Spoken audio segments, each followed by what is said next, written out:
Salut, c'est Thibaut. Aujourd'hui, je vais vous expliquer un petit peu comment j'ai alimenté mon flipper. Donc, grâce aux cartes multimorphes P3 Rock, SW16, PD16 et PD LED. Voilà, donc je vous montre ça tout de suite. Donc d'abord l'alimentation. Donc ici on a un inter avec un fusible 8 ampères. Donc là l'alimentation, donc ça c'est la prise électrique et ça repart après dans la tête. Alors nous voici dans la tête. Bon, pour l'instant la plaque est provisoire, hein. Actuellement j'arrive, donc l'alimentation arrive ici, là sur le bornier de la lime 48 volts. Bon, après il y aura un bornier séparé, hein, mais pour l'instant c'est du temporaire. Donc on alimente le 48 volts, on alimente le 12 volts et 5 volts, donc c'est une alimentation de PC. Et toutes ces alimentations là arrivent dans la carte de puissance. Voilà, donc on a l'arrivée 12 et 5 volts ici, et puis le 48 volts là. On a un petit ground ici là qui permet de mettre la carte à la terre, une terre. Et puis donc ici on a les sorties. Donc en orange on a le 48 volts, en rouge le 5 volts et en violet le 12 volts. Donc toutes ces sorties alimentent aussi bien donc les switches que l'alimentation de la carte P3 Rock, les afficheurs, le son, et voilà, tout est redistribué depuis ici, hein. Et donc on arrive ici donc là à la P3 Rock qui est donc alimentée en 5 volts.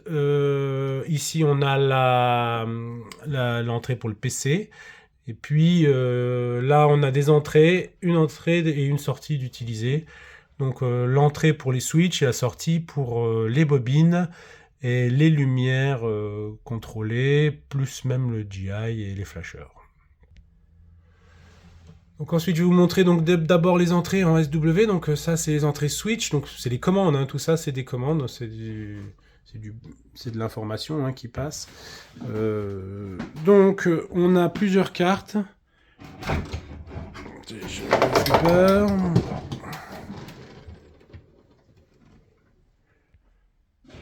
Donc on a plusieurs cartes comme celle-ci. Donc ça c'est la SW16. Donc ici on a l'arrivée du P3 Rock. Et c'est du daisy chain, c'est-à-dire que ça va vers la carte suivante, puisque bien sûr il y a plusieurs cartes dans le flipper. Celui-ci en compte 4. Donc ici la première qui vient alimenter, qui vient s'occuper de tous les switches qui sont dans le cabinet. Donc là on a le contacteur de flipper. Alors, pour la petite histoire, au début j'avais mis un micro switch, mais ça fonctionnait pas bien. Et donc avec ce petit montage là fait en impression 3D, ça va super bien, c'est très pratique. Je sais pas si je vais le garder, mais en tout cas pour l'instant ça remplit tout à fait le travail. Le bouton start. Le lance-bille, actuellement c'est un lance-bille électronique puisque à terme je vais mettre un revolver. Et donc cette carte là ici, elle vient par la chaîne ici, hein, d'information. Là elle a une entrée et puis elle ressort ici.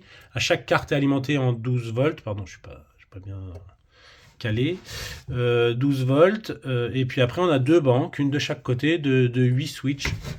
Qu'on voit ici. Donc il y a donc un ground, le ground est commun, c'est le fil blanc.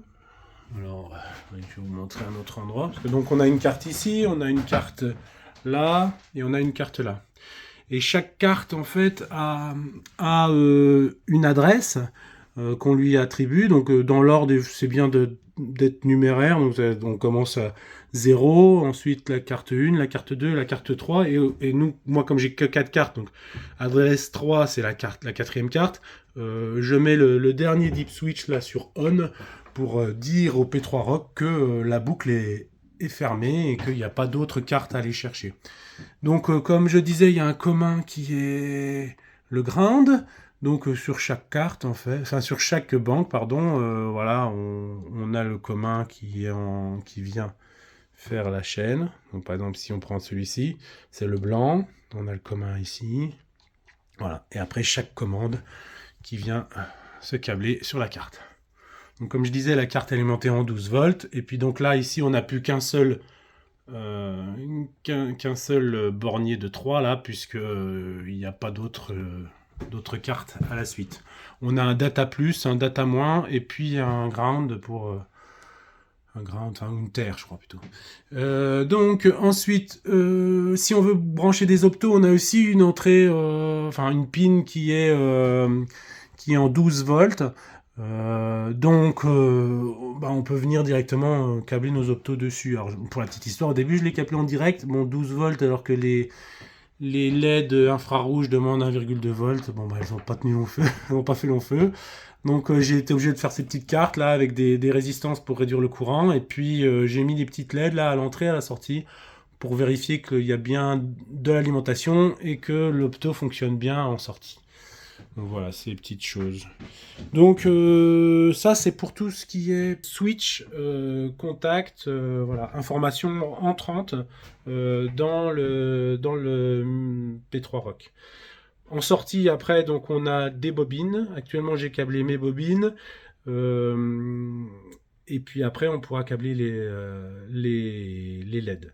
Pour l'instant il n'y a que les bobines. Donc les cartes de bobines c'est les PD16, donc il y en a deux, hein. Donc j'en ai câblé deux. Alors j'ai une quinzaine de bobines. Non, j'ai plus que ça, je sais plus, je dois avoir 17 ou 18 bobines. J'étais obligé d'avoir deux cartes. Et puis donc voilà, après je vais aussi câbler sûrement mon GI dessus, enfin, je vais l'expliquer après.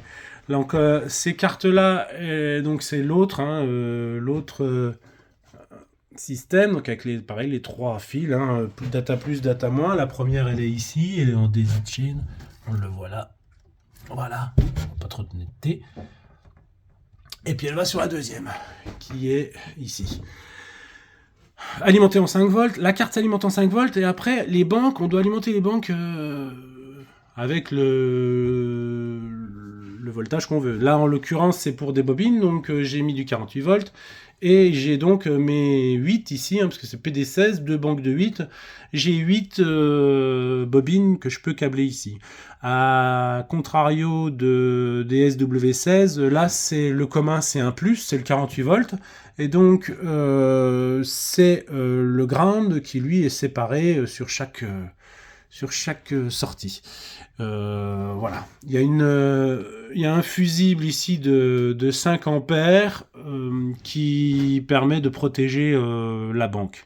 Alors après, j'en discutais avec des amis qui s'occupent, qui sont un peu mes mentors en électronique là, sur ce domaine. Ils me disaient que peut-être ça pouvait être intéressant de mettre un fusible par bobine pour pouvoir déjà contrôler quelle bobine aurait grillé sur la chaîne en fonction de tout ça. J'en profite d'ailleurs pour remercier Philippe et Virgile pour m'avoir épaulé dans ce câblage là, parce que c'est vraiment bon. C'est en fait assez simple, hein, une fois qu'on a compris le fonctionnement, c'est assez simple. Après c'est minutieux parce que le travail là, tout ce qui est connecteur à venir faire là, c'est du 2,54 mm là, donc c'est les connecteurs qu'on a dans les Arduino et tout ça, donc avec la pince c'est un petit peu chaud, voilà, toutes les soudures, faut qu'elles soient belles, voilà, c'est très minutieux, ça prend du temps. Mais bon, après, l'avantage qu'a ce genre de carte là, c'est qu'on peut multiplier les cartes, ce qui fait qu'on rapproche les cartes des switches, là en l'occurrence, ou des bobines, et ça nous permet donc d'éviter les grandes longueurs de fil.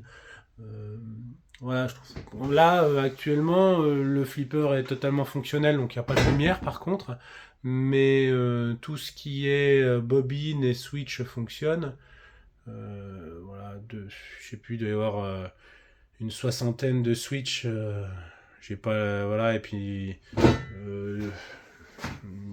17 bobines, enfin pas forcément 17 bobines, mais 17 contacteurs, parce que ne serait-ce qu'un flipper demande deux entrées, enfin deux sorties en fait, hein, un pour le main et puis un pour le maintien, hein. Donc voilà, petite vue d'ensemble.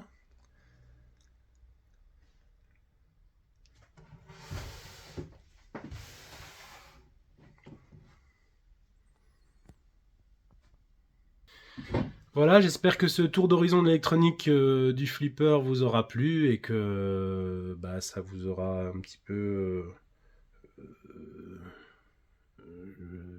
je sais pas. Plu, quoi, en tout cas, c'est déjà bien. Allez, à plus.